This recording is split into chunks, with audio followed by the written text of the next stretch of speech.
Welcome back to another episode of the Dental Boardroom Podcast and to the next installment of our AI and Dentistry series. I'm your host, Drew Phillips, and today we're spotlighting a marketing partner that's been turning social media clicks into new patient smiles since way before dental TikTok was a thing. My Social Practice, the Utah-based firm helping practices be found and chosen since 2009. My guest is a co-founder and CEO, Adrian Lefler, a 14-year veteran at the intersection of dentistry, storytelling, and digital strategy, whose content wins with both algorithms and actual human beings. If you've heard the buzz about Annie, the AI-powered web agent that schedules patients while your front desk sleeps, or caught their recent webinar on how large language models are rewriting dental SEO playbooks, that's Adrian's team pushing the envelope forward. In today's conversation, we'll unpack how generative AI is reshaping marketing, from hyper-personalized video scripts to real-time chat that feels genuinely helpful, and what that means for growth, team efficiency, and patient trust. Let's step into the boardroom with Adrian Lefler of My Social Practice. Welcome, Adrian. Dude, that is like the best intro freaking ever, man. Can I just rent you for a little while to intro me everywhere else? That was amazing. Heck yeah, we All aim of to it was please. incorrect, but it sounded great. Well, cool, great. man. Thank you. I Yeah, appreciate it, of course, and welcome, man. We're glad to have you. So, there's a lot of different ways in which we can kind of approach this topic and the theme of today's podcast. I felt, talking with Adrian offline, that it'd be good to kind of start with that high-level overview of just where the business of marketing is today and those traditional channels, and then start to kind of pick apart each of those different channels that AI and automation is impacting and influencing both today and increasingly so in the future. And at the top of the list, we have a website, we have videography and pictures and that sort of story-based telling that's going to go on the aesthetics of that website and that website design. You're going to have SEO, right, which is organic search. You're going to have paid ads. You're going to have the local business pack that you're going to be trying to rank on as well within a general search. You have online scheduling, patient engagement, right? All of these different verticals that we're pooling together in order to create that comprehensive outcome, which is patient growth and patient satisfaction for our dental practice partners that we work with. And so, Adrian, kind of the first question, using those sort of important channels that we have today, kind of help our listeners get an idea of how AI and automation is going to be impacting those different areas both today and moving forward in the future. That's a big question, man. Big question, big topic. Information, the cost of information is essentially going to zero with AI, meaning what that means is that where you used to have to pay for copywriting or really any kind of information, it can all be accessible at virtually zero cost through large language models. Large language models being things like ChatGPT, Gemini, Perplexity. Anthropic has a product called Claude. These are all called large language models. It's the AI guts. It's the guts of the AI algorithms and so forth. Because those agents have the ability to create so much they have they access pretty much all content, and they understand language, they can create content. So where, a marketing company who's hired to write blog articles to help you rank for, certain keywords in Google search, you might have to pay them a couple $100 an article, right? Because it takes 2 or 3 hours to write the article, link it, publish it, get it, dialed in, that kind of stuff. Now it can take 20 minutes, right? So the cost of content creation, and that's not just copywriting, that's imagery, that's video, that's everything, is going to zero. And that is fundamentally changing the way that marketing is being done and will be done in the future. So one of the biggest impacts in all of those strategies that you mentioned, social, reputation management, SEO, website development, that kind of stuff, one of the inflection points that's going to make the biggest impact on how dentists attract new patients is going to be, I'll say 2. We'll talk about 2 things, unless you ask me another question, we spin off into the universe somewhere, but it's going to be an SEO and an AI automation. AI automation in relationship to patient communication, okay? So if we can tackle those 2 topics, and if you want me to jump on anything else, you let me know, but we can talk about those if that's Yeah, appropriate? yeah, those are Okay. great. Those are two good ones. Are you looking to buy or sell a dental practice? If you're a seller, how do you find a strong list of potential buyers? There's no MLS or Zillow for dental practice sales. In such a fragmented market, many dentists selling their practice feel discouraged. That's why I built PracticeOrbit.com. PracticeOrbit is modernizing how dental practices are bought and sold. It's a platform technology. Y'all know them: Zillow, Airbnb, Uber, and OpenTable, just to name a few. These technologies do two things. First, they help match buyers and sellers by centralizing the marketplace. Second, once the match between buyer and seller is made, these technologies help them navigate the sale to a successful close. Here are a few of the features inside of Practice Orbit. Users can determine a reasonable sale price for a practice in just minutes. All they need is the most recent business tax return. Practice owners can use the directory to find important service providers like practice brokers, attorneys, accountants, and bankers. Practice owners and their brokers can invite those service providers into the platform, so all parties are coordinating the sale together. Practice owners will have a beautiful digital listing of their practice, like a home on Redfin. And importantly, the listing will be anonymous, and personal information like your address, name, and pictures are only released after an NDA is signed and approved by you or your broker. Practice buyers can create saved searches to be auto-notified when new listings come on the platform that fit their desired specialty and location. And hey, dental practice brokers, you can list all your practices on the site for free. By doing so, you'll get access to Practice Orbit's large pool of buyers, all of whom have created profiles and saved searches to be auto-notified when new listings come for sale. You can use the platform to introduce your listings to a targeted set of buyers. Additionally, and optionally, you can use the platform tools such as a built-in NDA, a customizable LOI, and a workflow tool to navigate the sale from LOI to closing. In fact, you can manage all your listings on the system from listing the practice to NDA to LOI and finally to closing the deal. Create your free account today at www.practiceorbit.com.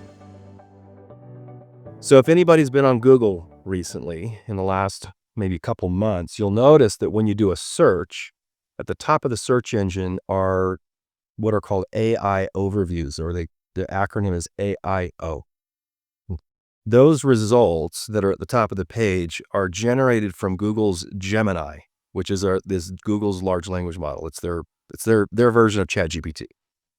And what is happening, if you've read any of the articles, you've looked at some of the statistics, is that people are getting their answers more direct and more clear from the AI overview than clicking on a link and going to a website to read about what it is. So if I search who's the best dentist in Florida or Miami, Florida, typical in the past, SEO, search engine optimization, a strategy to help a dental practice rank higher in Google search to be found.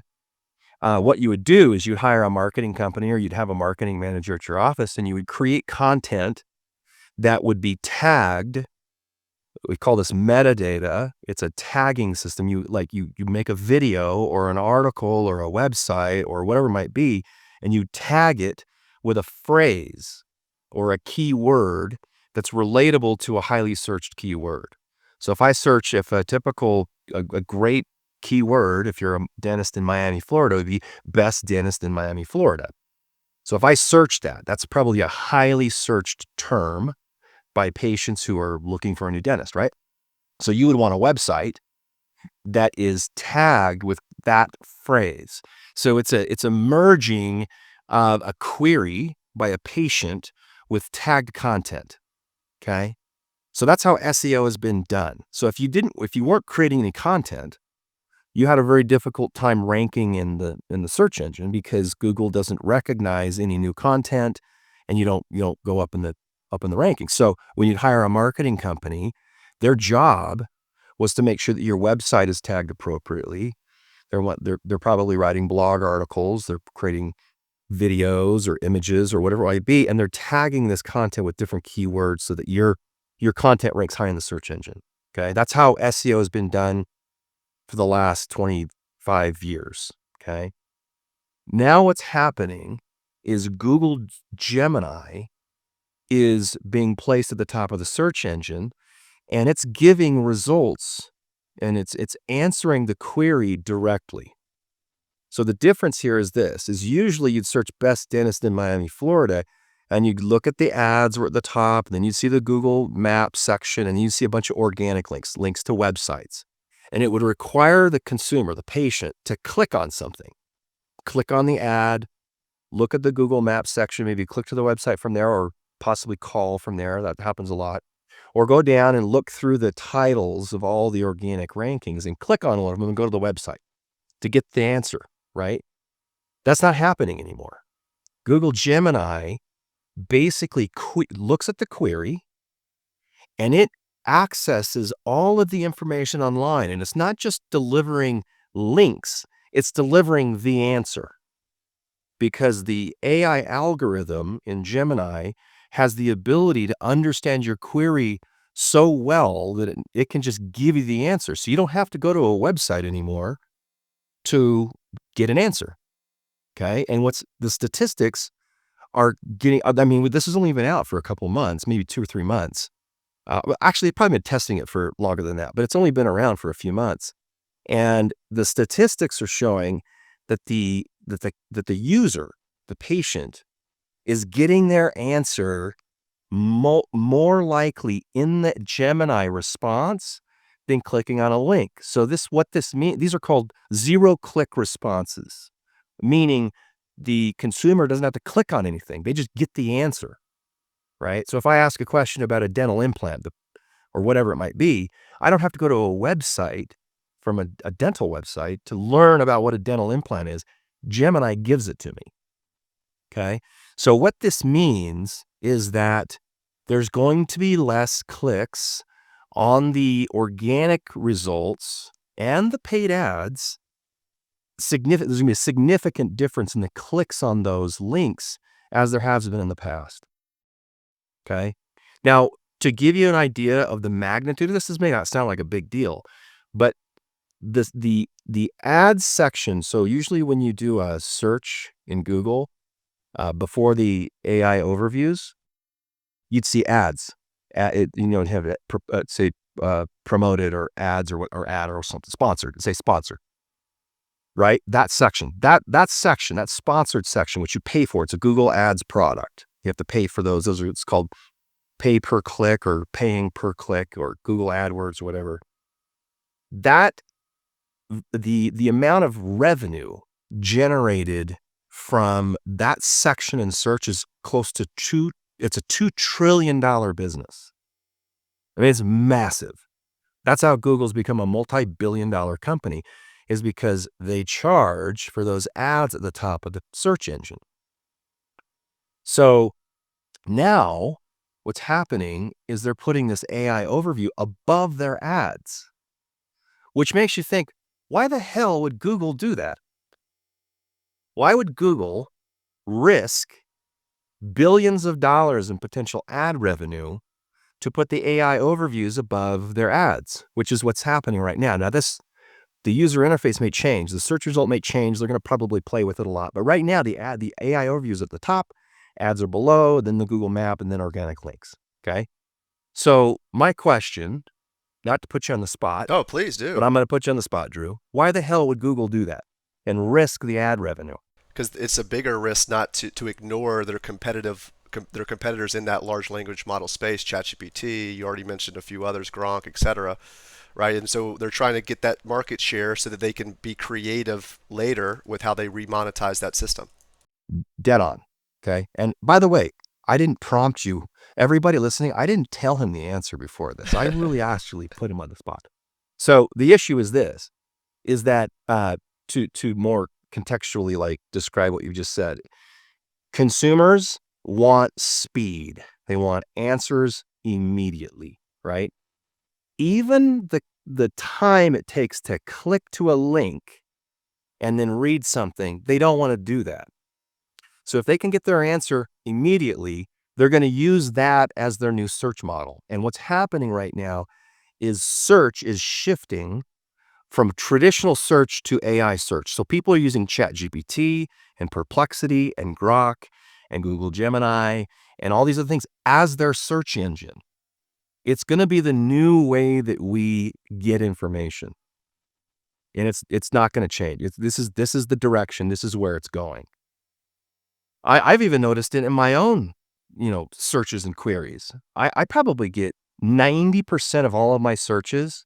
I probably get the answer in the Google Gemini, the AI overview, and I don't have to click on anything. It's a better response, right? For general questions, I would have to agree with that absolutely. I'm curious to hear what your thoughts are, though, in terms of like service providers, because I still feel like there's this element where ChatGPT could give me a list, or Gemini's summary could give me a list of providers that meet that specific requirement that I'm looking for, but then I'm still going to potentially want to look at who they are and get familiar with them, which may still lead to clicks.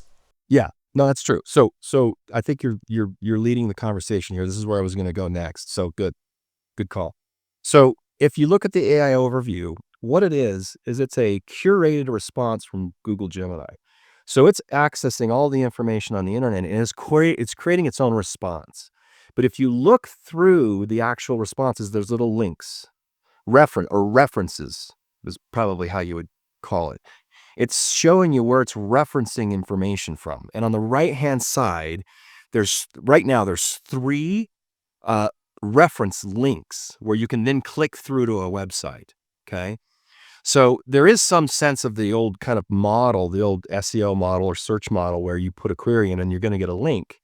The difference is that you're getting probably 95% of the time, you're getting what you asked for in the AI overview. And then the question becomes, is the person going to then look at the reference link in the response and then click on that response on the right-hand side, right? That's basically the way that the UI is set up, the user interface. So there's still links there. It's just the answer is there with a reference to get more information rather than having to click on a link to get the answer. So they call this zero clicks, or I think that's what they call it in marketing. So the question then becomes this: how do you get your dental practice to be one of the references in the AI overview? That's the new SEO, and they're calling it GEO, Generative Engine Optimization. Okay. So SEO, as we've known it, search engine optimization, is shifting to GEO, Generative Engine Optimization. It's the first time I've heard that term, but I love it. Great. Thank you. Yeah. At least that's what they're calling it right now. That's probably going to stick. Okay. It's a good one. Yeah. So you got AI overviews, which is the response at the top of the page. That's what it's called. And then you've got GEO, which is the strategy by which you can try and get your website to rank as a reference in the AIO. That's the key. And the reason why you want to do that is the statistics are extremely strong. If you have to scroll, if you require a consumer to scroll down the page, you lose half of them at the bottom of the page, meaning everybody wants the response.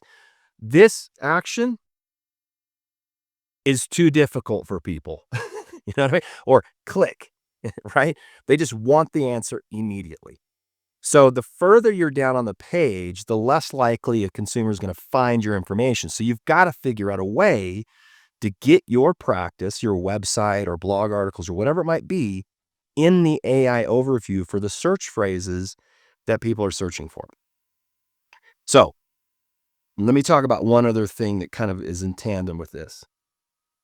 There's also a significant shift from the types of search phrases that people have, that they're using.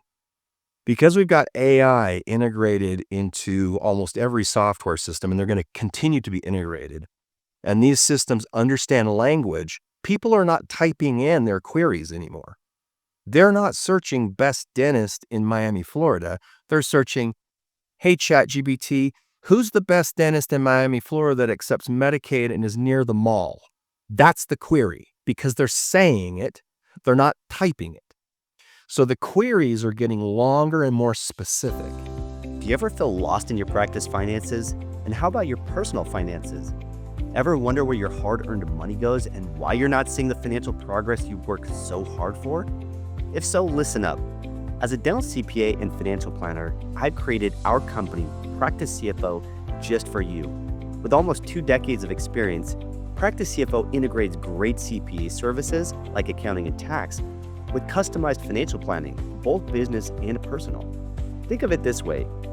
Our dental-focused CPA services give us the x-rays we need to clinically plan your global finances and be effective financial planners. It's a highly customized approach we call the CFO model. Historically, having a CFO or chief financial officer was an advantage of large corporations only. But today, Practice CFO gives that same advantage to private dental practice owners. As a client of Practice CFO, you'll be assigned one of our dedicated CFO advisors. You'll receive insightful financial reports each month, have regular financial review meetings, reduce taxes, grow your wealth, and feel more in charge of your numbers. Because we believe that in the competitive landscape of dental practice ownership today, you have to be an effective business owner, not just a capable clinician. Reach out to learn more at www.practicecfo.com. So that shift to voice search is significant. And in the younger populations, it's even greater than in the older populations. But people are going to get to a point where we're probably not even going to have keyboards. I would imagine that's probably going to happen in the next 10 to 15 years. We want to use keyboards. I mean, if we do, it'll be just rarely. We're just going to speak to our computers, right? We'll speak to our watch. We'll speak to our cell phone. That's the way it's going to work, right? So what you have to figure out, going back to my other point of like how to get into AI overviews, is you have to take into consideration voice search and the types of search phrases that are being used now. Okay. So here's how you do it. Here's a couple strategies of Yeah, how to do this. definitely. Okay. I've got a ton of blog articles about this on our website, on My Social Practice. So if you go to the blog and you'll see, I don't know, I got 15 articles on just this. I've also got I actually just published an ebook last week on GEO, Oh, and nice. I'll send it to you if you Yeah, want to please include do. it in the show notes. Yeah. That's an ebook that talks all about this. It digs in deep and walks through it. So if anybody's like super bored on a Saturday night and you want to you got nothing else to do, you can read this ebook and learn all about GEO. Anyway, As a practice owner, I don't think it's a wish list item. It's a must do. You got to stay ahead of this one, I think, personally. yeah, it's you need to at least know enough about it that when you decide to do something, so let me back up. A dentist needs to understand at least kind of what's happening. I don't think that to learn this stuff and implement the strategies is like starting another company. There's a ton of work to it, and it's changing so fast that it's really hard to stay on top. So if a dentist is looking to generate new patients and SEO is a primary strategy, you should know about this transition that we're right in the middle of it. Like this is going to be transitioning for the next year or two as consumers start using voice search more and more and more, and the AI overviews are being implemented in more ways and so forth. You have to understand this so that when you talk to a marketing company, or if you've hired somebody that's doing SEO for you, maybe on your team, you need to be able to understand what's going on, or you're going to be doing old tactics that aren't probably going to be very efficient. Okay. So anyway, with that, here's a couple things. One is your website has to be wicked fast. Okay. Now, this isn't necessarily a GEO thing that kind of like we talked about, but Google's algorithm prioritizes being able to provide content as quick as possible. So if somebody clicks on your website link and your website takes a fraction of a second longer than other websites, you're kind of marked down in terms of the your SEO or your GEO optimization. Okay. So you need to use Google Page Speed Insights. If you just search Google Page Speed Insights, there's a free tool online. You can drop your URL in there and it'll tell you how fast your website loads on mobile and as a desktop. And you want to be above 90%. Okay. If it's below 90%, you need to talk to your website company and say, fix it. And if they don't know what they're doing, call me. Okay. So that's one thing. And that's just kind of outside of this whole conversation we're talking about, but it's fundamentally, it's a priority. Okay. So speed, and the way that your content loads and how quick it loads, it's important. Okay. So speed's been important, right? Even from SEO before GEO was right. But I'm curious, do you feel it's more important now? And it sounds like you do. And then how does, videography, which is a slower load time on a homepage, how does that impact, right? Because for so long, that story that that the video gives you outweighed the speed elements that you lost in the organic search rankings of old. But I'm curious to see where you think that optimal place is now. Well, I think video is the best kind of content to use on a website. So I would say in order to improve the quality and the user experience of your website and to kind of promote your brand and who you are and to deliver an emotion, I think it's very important to have video content on your website. But there are ways to shrink the file, and I am not like, I got teams that do this, but I don't do it myself. But you can basically minimize the size of the file so that it loads quicker. There's a lot of little techniques that you can do.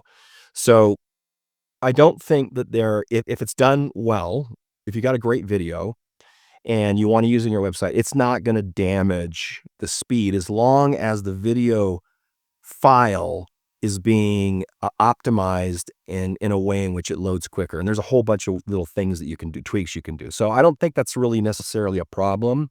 You should not use video for speed concerns. Okay. So What you video should do is compression and like the video. strategy Yeah, around it. compression's the word. Yeah, Got it. compression Cool. is the word. So if you've compressed your video content well enough, you're still going to get great speeds. Beautiful. That's very helpful.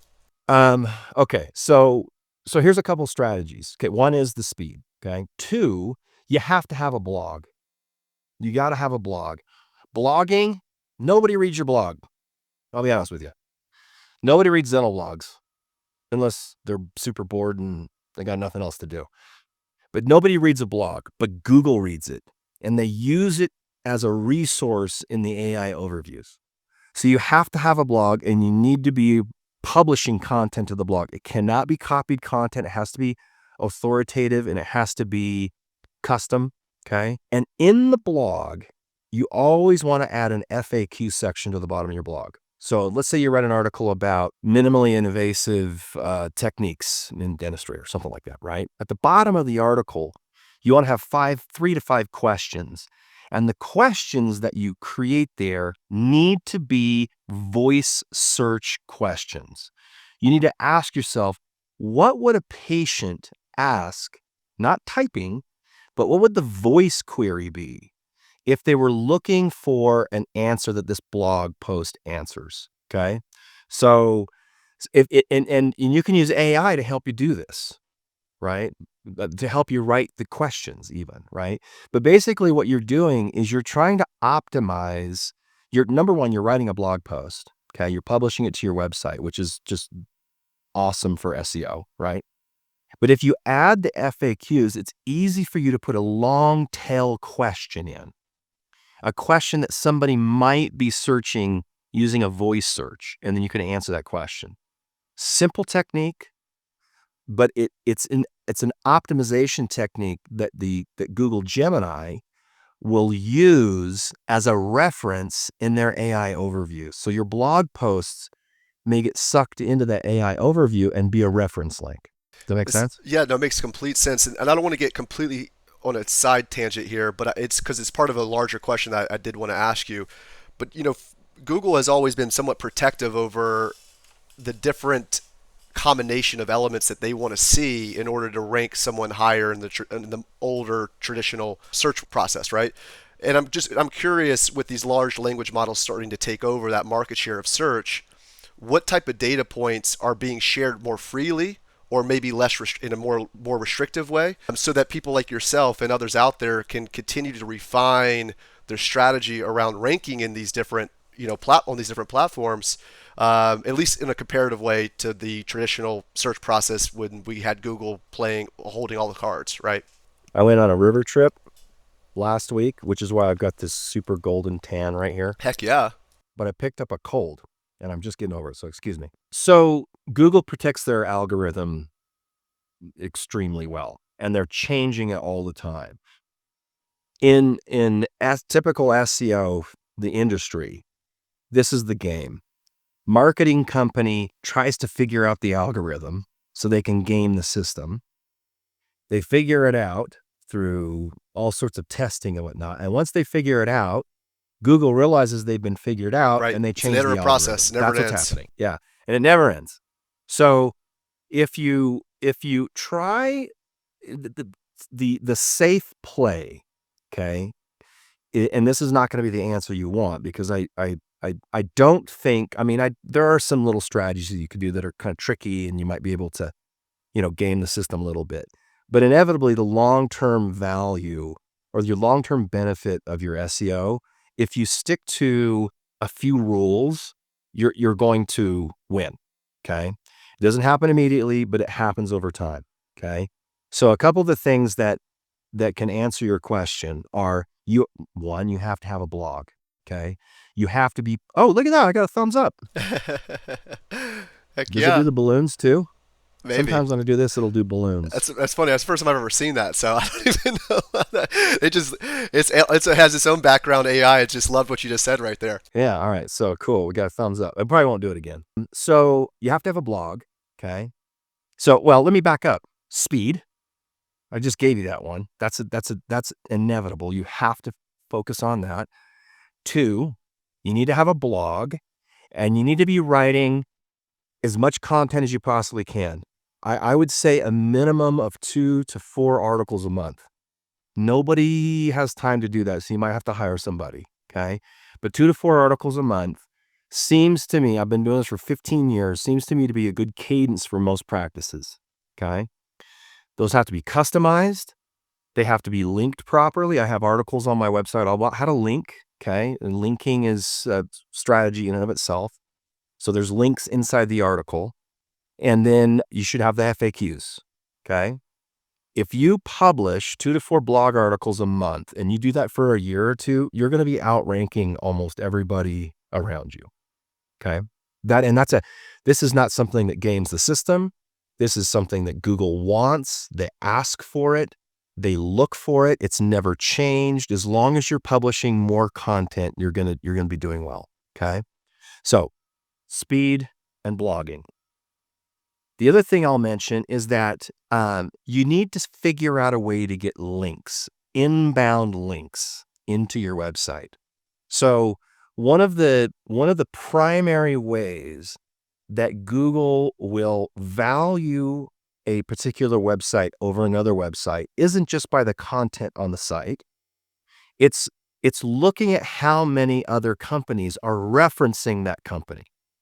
And those companies need to not be like spam sites. So here's an example. Let's say that you're an endodontist, okay? And you have 20 or 30 dental practices that refer patients to you. If you had an article on all of different articles, not the same article, but different articles on all of those GP sites talking about the relationship that you have with that company and a link that comes back to your site. So you write a blog article, you send it to your referring dentist to publish on their website, and there's a link in there to your website. That's golden. That's like one of the best links you can get. Okay. It's industry specific. It's local.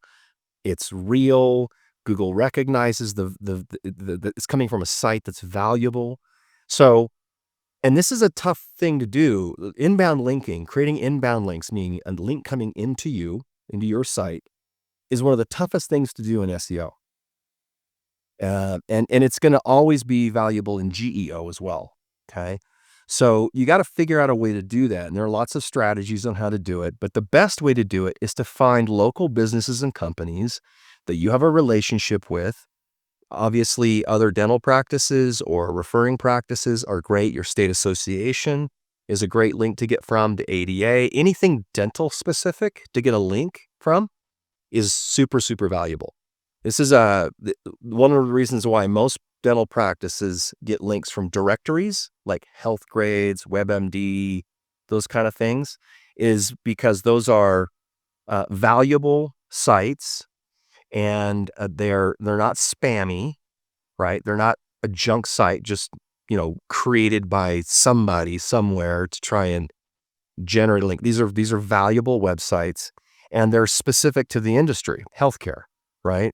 Or at least, or dentistry potentially. So links from those types of sources are extremely valuable. If you have more inbound links from reliable sources, you're going to outperform almost everybody. So there's three things: speed, blogging, and inbound links. Those will never go away. At least they're not looking into the future, even with this AI change to search. These are strategies that Google's always going to be referencing. It'll be a big part of their algorithm. So no sneaky silver bullet there, but like three strategies that you should definitely be doing if you want to outrank people. Backlinking, right, as you were referencing, the inbound links, kind of getting on other people's sites. That, to your point, I think it takes a lot of time. It's a lot of manual effort to get connected with those companies, prepare the articles in a way that is conducive to their user base, in line with their branding, all to kind of get a link back to you. But I've seen the authoritative score of websites quadruple very quickly by having a heightened focus on that backlink campaign. So Yeah, you're talking about a domain authority, right? domain authority, yep. Yeah, yeah. It's the authority that Google. It's a scoring system that Google gives your website, and they give you some authority score. And if your authority score is higher or lower, it plays a huge part in whether they would end up using you in the AI overview reference links. So Totally. And then, are there any strategies with, because we're talking about creating a lot of content, and maybe even with the backlink process itself, but are there ways that we can use AI to, create, massive amounts of articles kind of on the front end and then load them into sort of a drip system like Captivate or whatever, so that we can kind of do a lot of this work in chunks, but also not be viewed by the search engine sort of bots or crawlers as a AI generated content, so that we still get, a fairly good score or outcome from that exercise. yeah, and so this is kind of the new frontier of how to create copywriting, how to create good SEO or GEO copywriting, which is how much AI can you use to still get some kind of like value on the back end in terms of your domain authority and so forth. Now, Google does look at AI content, and it has a system that can spot it. Okay, and I would imagine that they can spot it better than you think. Nobody really knows, but they do take that into consideration. Now they've come out with some articles, like quite a few articles actually, the last couple of years talking about this, right? Because what's happening is people are just spinning off hundreds and hundreds and hundreds of articles that are created by AI and publishing them, but the content isn't super valuable, right? So it's just AI fodder, it's just like dental fodder. And the question has to be, if you create more content, can you still create quality in that content? Can you still keep some quality to it? So some ideas on this. One is you should definitely be using some type of an AI copywriting tool. So Anthropic's got a product called Claude, Claude, and it's kind of being tagged as a great conversational AI. It writes really well. It's got kind of an influence. They've tweaked their algorithm so it writes really, really well. So you should use something like that. But what you don't want to do is you don't want to just say, "Hey, Claude, write me an article about dental implants and the benefits." And it'll spit out an article for you and it'll sound great. And then just take that and copy and paste it to your website. You don't want to do that. What you want to do is you want to give it as much information as you can in the beginning in order to formulate the article. And some of the ideas would be to do things like this. You could do an interview with your dentist. Okay. You could interview the dentist and record the conversation in Google Gemini, in like Google Meet, if you use Google Meet or Zoom or anyway, and get the transcript. Okay. You take that transcript and maybe you ask the doctor 5 or 6 questions about, and maybe this is about dental implants, let's say. Okay. You ask the question, why did you decide to start offering dental implants? Are there any dental implants you like to refer out? Do you just restore implants or blah, blah, blah, whatever my questions might be. Tell me a story about a patient without revealing the patient's name that was a success story, whatever. Okay, so you get some actual words, right, from a human being. You take the transcript of that, then you dump that in to, say, Claude, and you say, I just did an interview with Dr. So-and-so from this practice. I want you to use this, and I want you to write me an article about dental implants, blah, blah, blah, blah, blah. And what Claude will do is then suck in quotes from the interview that you did with your doctor. And this makes it really authoritative, transparent, and valuable, because it's not something in AI. You've done a step, right? You did the step of the interview. You got some real words, some actual conversation. You get some real information, not just fodder. And then you can get Claude to write you an article that's sick. It would be great, right? Then after that, you have to link it properly. You got to add your FAQs, and then you publish it. So you can use AI to help speed up one of the steps, okay? And if you're talking about a dental practice who's writing content themselves, they haven't hired a dental marketing company, right? They've got a dental assistant that likes to write or whatever, or they got somebody on their team that likes to write and is willing to do this. The hardest part of writing a blog article is just like getting started. Like, what's the name of the article? Where do I like getting that stuff onto the page initially requires creativity. It requires focused time, and focused time is not like something that anybody's got in a dental practice, because there's like a million things going on off at once. So if you just put the model like, hey, I'm going to interview my doctor once a week for 5 minutes. I'm going to ask him these 10 questions about this idea and these 10 questions, blah, blah, blah, blah, blah. And then I'm going to drop that into Claude, and then I'm going to link it, and then I'm going to publish it. You got a great system, right? I'm going to, for a moment, so Practice CFO, we meet with our clients virtually and we have phone calls. And so everything's already captured digitally. And so we've tried to find that system and solution that takes that high value content that we're delivering to our partners and then package it in a way in a similar manner that you're referencing here, which is to create that sort of section content to be able to release to the site. And I think from the dental practice, practice owner's perspective, what areas of their day that they're already doing normally are they capturing similar digital content that could be used in that manner without having to sit down on a separate occasion and create that content, outside of their normal workflow. And I don't know what the HIPAA rules are in terms of, because now you have all these AI tools that are recording the interaction with the patient, right? And there's valuable content talking about the treatment, the implants, what they have to look forward to in terms of pain management, whatever. That could then be funneled into content creation. I don't necessarily know if there's HIPAA rules against that, but that to me would be an interesting play for them to turn an AI tool that they're likely going to use either today or in the future as it evolves, and then move that into future content generation as one less step in that puzzle. Yeah, no, I think your questions are valid. It's putting putting a process in place is always, and keeping it in place and staying consistent is one of the toughest things for dental practice. Any kind of marketing tactic is, people get excited about it, it's something they want to do, and they'll get it done for a month, and then something changes, somebody leaves the office, the person you trained takes another job somewhere or whatever it might be, and all of a sudden the process is messed up. So 100%. Couldn't agree with that comment more. yeah, it's tough. So, I mean, not to promote myself and my company too much, but this is why you hire a dental marketing company, because that's what they're built for. You're probably going to be able to get better content at a cheaper cost, even though you might only be paying your dental assistant $20 an hour. The amount of time that dental assistant spends to write an article is probably going to cost you more in labor costs than it would be to just hire somebody to do it for you. Oh, 100%. But to your point earlier, the biggest challenge for my clients, at least, has always been getting professionals like yourself the content they need to be able to write great articles or whatever. Now, I know that you can write articles without influence from the practice owners, but kind of extrapolating that into a system where the amount of content that they're pushing out and the quality of that content allows them to be on these GEO rankings, right? Yeah, yeah, yeah.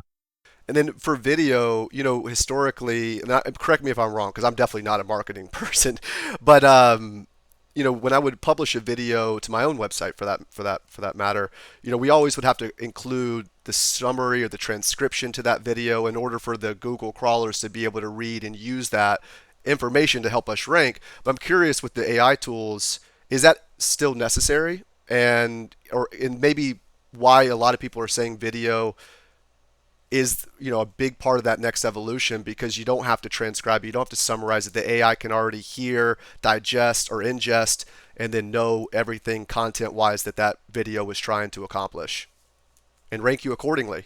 So if you were to do this, say this video that we're doing right now, this webinar, if you published this one of two ways, you just take the recording and you publish the recording, you drop it as a blog post, and you don't have a transcript or anything there. Okay, that versus you drop the video in and the transcript below. Okay, that's what you're describing. Is it okay to just put the video up without a transcript? Does Google still prioritize copy over video or not? I don't know the answer to that question yet. I think that Google, well, I am not confident at this point that Google is ignoring copy and prioritizing the words in a video. Okay. So, and it also depends on how you publish the video. So for example, if you take this video and you publish it to your YouTube channel, and then you share the link or the embed code from the YouTube channel in your blog post, it's now referencing your YouTube channel. And it depends on what how your YouTube channel is, then the value of your YouTube channel and the other content that you might have on your YouTube channel that would help influence the algorithm, right? So the way that we're doing it is if we do a video, we always include the copy right now. We're not pulling copy off and just publishing videos, just to make sure Totally. that we're covering our bases. So, but that's a really good question. And I guess we'll see as we transition over these next few years. It may be that you don't need to, but that's a good point, though. It's defensive at a minimum to do so still. I did mention we've gone for about 45 minutes here, I think, or maybe a little longer. But I did want to mention the other subject, and we don't need to take much time on it.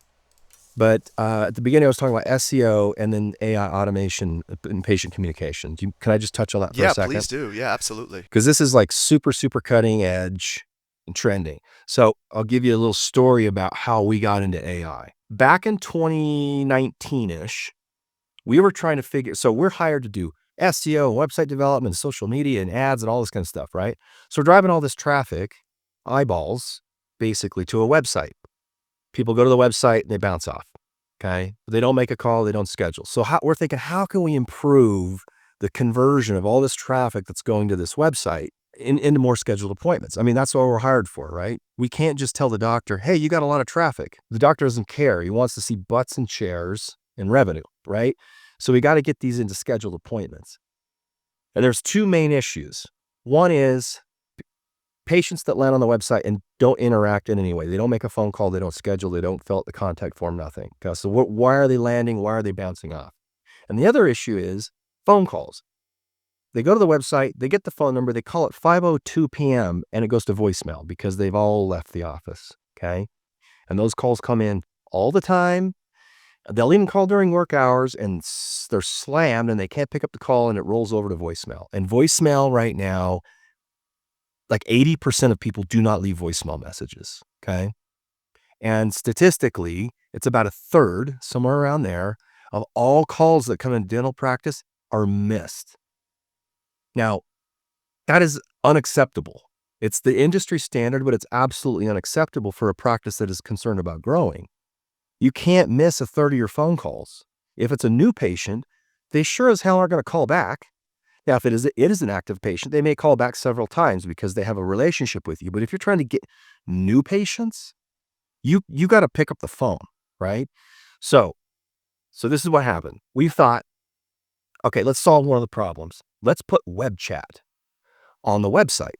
We knew that about 2/3 of people preferred web chat over making phone calls. And so we thought, let's add web chat. So we built a web chat product. It was a simple little box that would pop up. You could chat a question. It would ping the office and somebody at the office would respond. Okay. Sweet. We thought we could increase conversions by like maybe 1% to 2%, which would be awesome. You drive 500 people to the site and you get 1% conversion. That's 5 more scheduled appointments, right? Awesome. We did it. We put it on a whole bunch of websites. Every single practice called us back and said, take this damn thing off our website. We can't handle all the chats. So we're like, oh, we didn't we didn't see that problem coming. I mean, maybe it's because we're stupid, but dental practices do not have the time to answer chat. It's too intrusive. If they're talking to a patient, a chat comes through, they're not going to stop talking to the patient and answer the chat. But chat requires immediate, on-demand responses. Like if you offer it, you have to deliver that.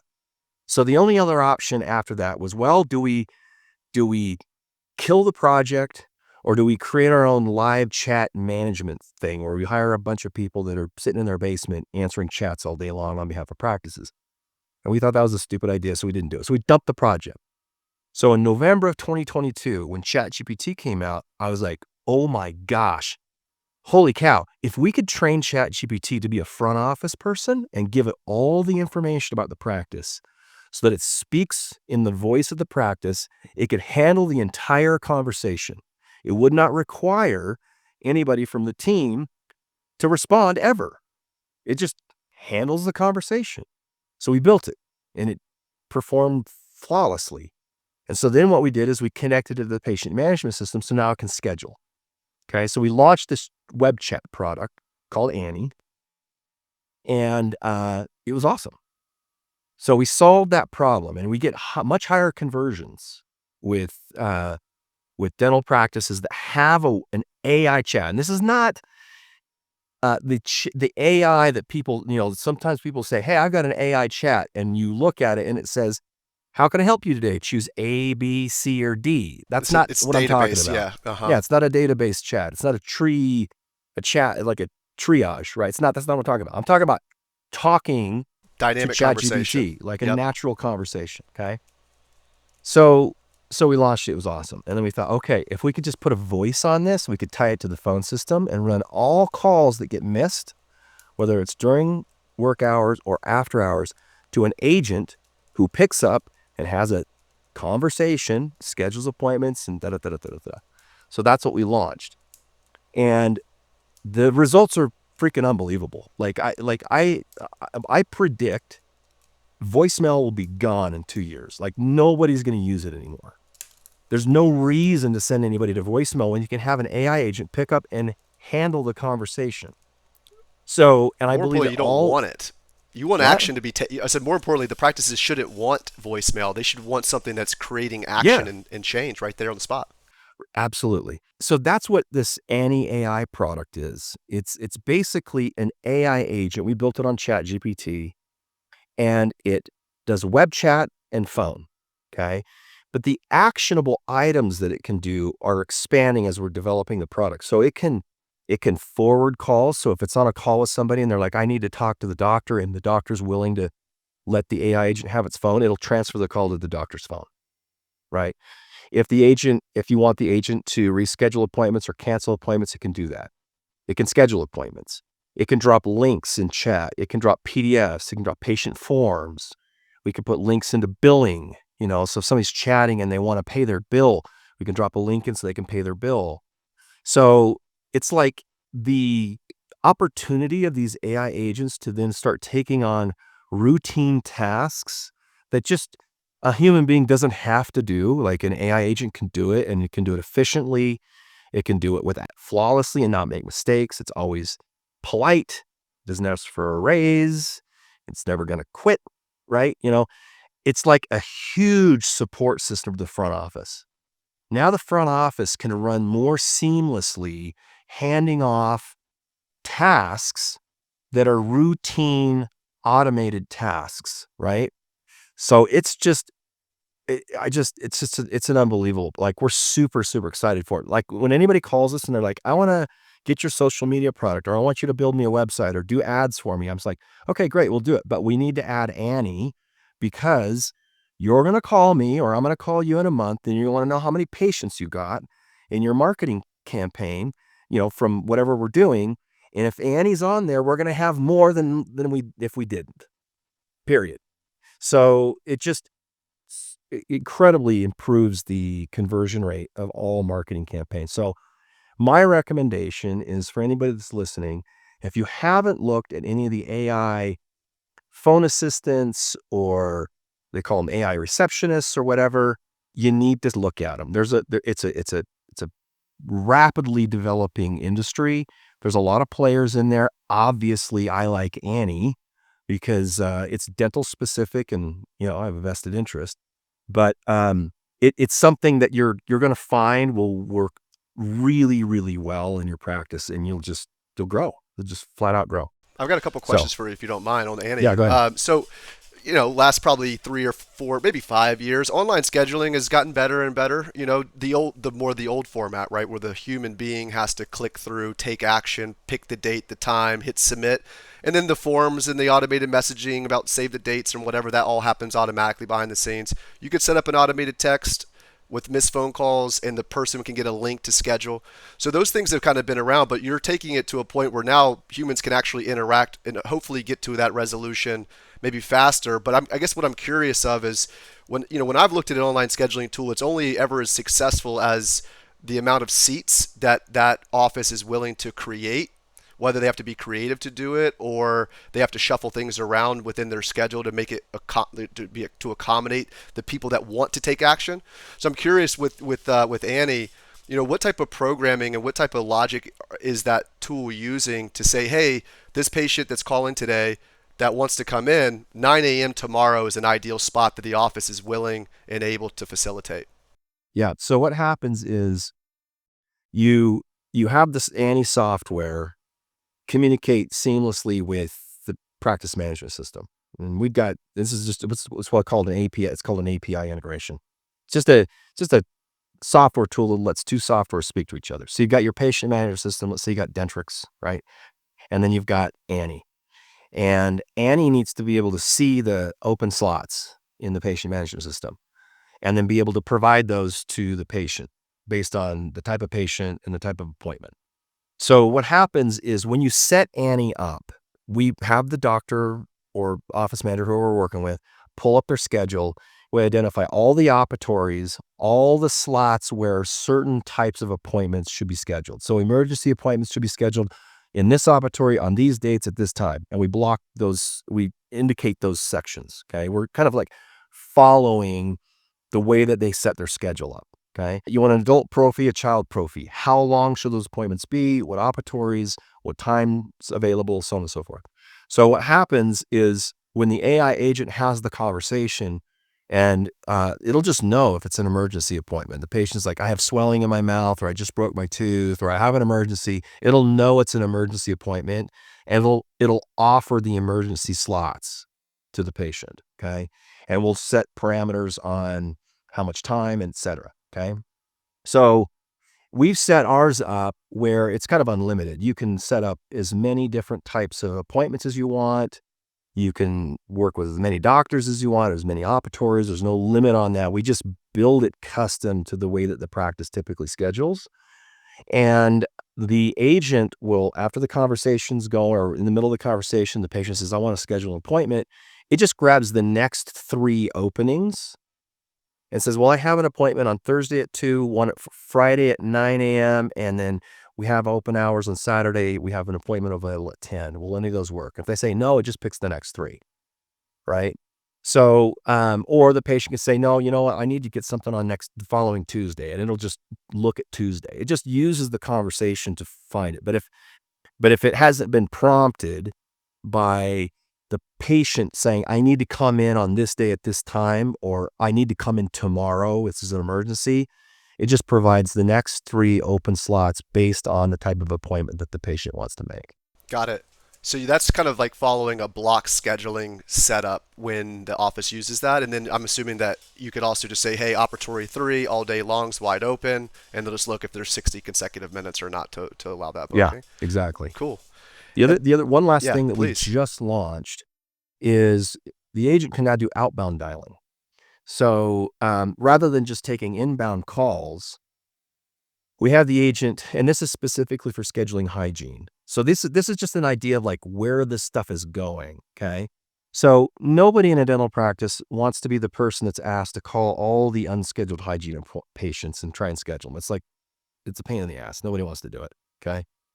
So what you can do is, because we got this connection between Annie and the patient management system, we can create a protocol that says, look at all the active patients in the database, tell me, or create a list of patients who do not have a future hygiene appointment and haven't been in say 6 months, or you can set whatever parameter you want, okay? It'll create a bucket of those patients, and then you can create a protocol, say, I want you to call these patients once a week, one time only, 3 times, whatever you want it to be, or send a text or whatever. You can create a parameter, and it just calls and schedules hygiene appointments. And as I've talked to dental consultants in the industry to try and get statistics on conversion rate on outbound dialing for hygiene, it's usually between 5 to 10%, meaning if you call 100 patients, you're going to get about 5 to 10 appointments scheduled. And our concern was that the AI agent wouldn't be able to do as well. And it's right in the same, it's between 5 and 10%. So you can offload all of your outbound dialing just for hygiene to an AI agent. You can just take it right off your team's plate. And your front desk will be like, thank you for doing that, because I don't want to make those phone calls. So, and more stuff's being developed. I mean, we're working on right now. It's not yet here yet, but we're working on calling unscheduled as calling patients that haven't accepted treatment. So the AI agent can look at the treatment plan, can get the information, make a follow-up call and say, hey, we saw you for a crown last year. We weren't able to get you scheduled, blah, blah, blah, blah, blah, blah, blah. So these are tools. It's like a phone, it's like the new phone, right? 100%. You're going to have to use this stuff, because it's going to make you so proficient that if you're resistant to leveraging AI, you're going to be at a disadvantage in the industry. Your costs are going to be higher. You're not going to be able to keep up. More tools in the So, arsenal, the better. yep. Well, Adrian, are there any other things or any last comments or thoughts that you wanted to share with the listeners? And if not, that's okay. But I'd love for you to drop, where people can find you, learn more about you guys, and just some of your best places of contact. Well, you can just go to, if you want to just go to our website, mysocialpractice.com. We've got tons of information on there. I would recommend that you go to our blog and look at all the AI articles. I'll send you a set of links to some resources, the ebook I mentioned, some videos of like AI in action, some stuff like that, some information on GEO. So if you want to put those in the links as resources for I people will who are absolutely interested do in that. learning more, I'll send those over to you. But other than that, you can reach out. You can shoot me an email if you want. My email is Adrian, Adrian, at mysocialpractice.com. I'm happy to jump on a call with anybody who has more questions. So Thanks again, Adrian. Great to have you on the show. yeah, it was a pleasure. Until next time.